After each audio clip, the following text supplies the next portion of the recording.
Noong unang panahon, sa isang maliit na baryo, may isang dalagang nagngangalang Cindy na kilala sa kanyang katamaran. Habang abala ang mga kasamahan niya sa kanilang mga gawain, si Cindy ay laging makikitang natutulog o nagtatago upang umiwas sa trabaho.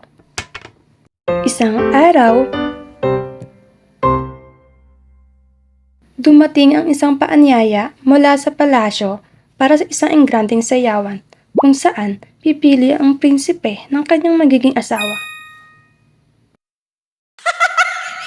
Ang mga kapatid na babae ni Cinderella ay nagtitilian sa tuwa at abala sa paghahanda ng kanilang mga kasuotan.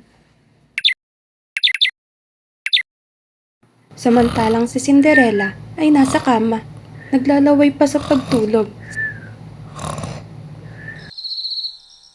Nang gabing iyon, habang nakahilata sa sopa,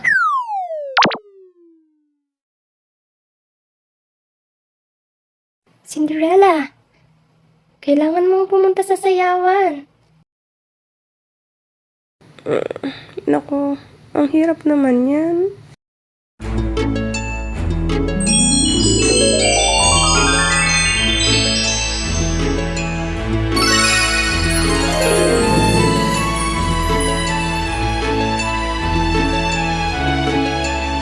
Ayan, wala ka ng excuse.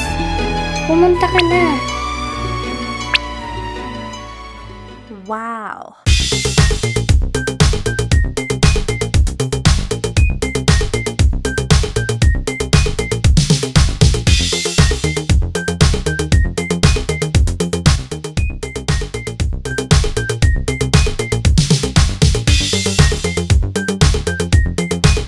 Huh?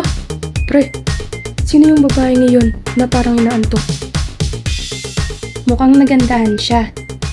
Kaya nilapitan ng prinsipe si Cinderella. Pwede ba kitang may sayaw? Okay.